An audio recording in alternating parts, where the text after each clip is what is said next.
Hey guys, happy Thanksgiving. This is Cat back for another episode of Unchained with the Captain.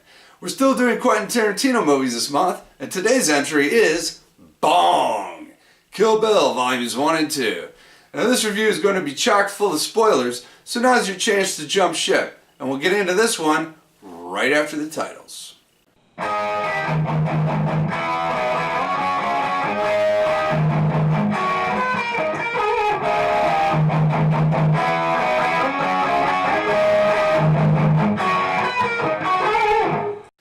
Kill Bill tells the tale of Beatrix Kiddo, aka the bride.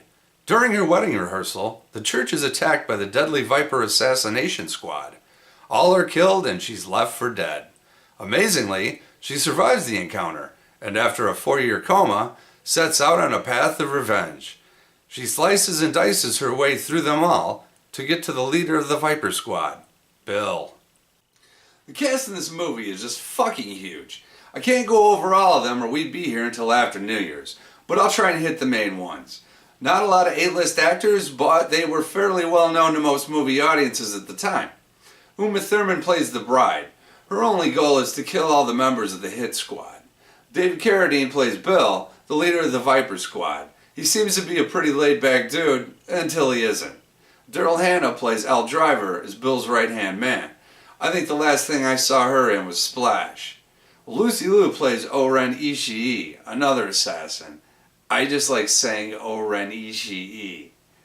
Michael Madsen plays Bud. He's Bill's brother. He's kind of down on his luck and he's looking for a way out.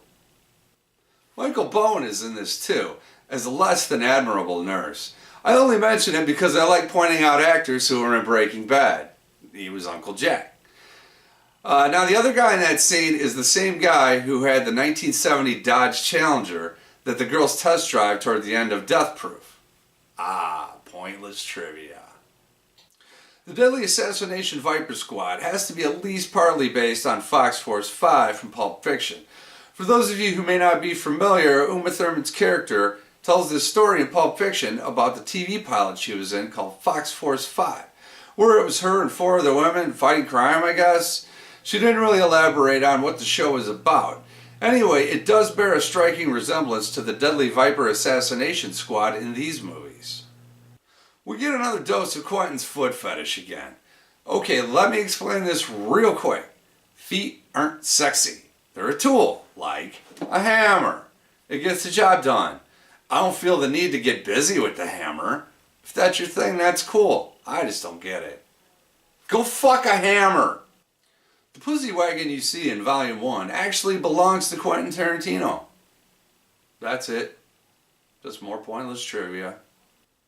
The O-Ren Ishii origin story is really spectacular. It's all done in Japanimation and it's gruesome as hell. In fact, my guess would be that if you shot it with live actors, it probably would have gotten this one an X rating. There's also another scene where the bride is fighting the crazy 88s and it switches to black and white and gets a bit cartoonish.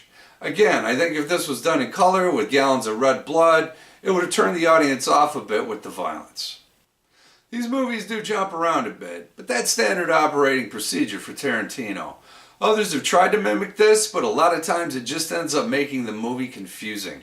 Not here though, this one is very easy to follow. There's a scene in Volume 2 in which the bride is put into a pine coffin and buried. This was the scariest part of the movie for me. I'm not saying I've got straight up claustrophobia, but I'm definitely freaked out at the thought of being trapped in a very small area. Caves, sewer pipes, things of this nature. It's all scary as fuck for me. I noticed this when I rewatched this for the review.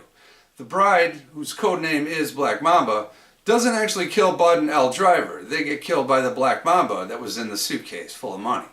So technically all the members of the Viper Squad were killed by a Black Mamba. Volume 1 clocks in at 1 hour and 50 minutes, and Volume 2 is 2 hours and 15 minutes, so you can knock these out in around 4 hours. When I rewatched them for this review, I plowed through both of them in one sitting, and I wasn't bored at all. The pacing is just that great.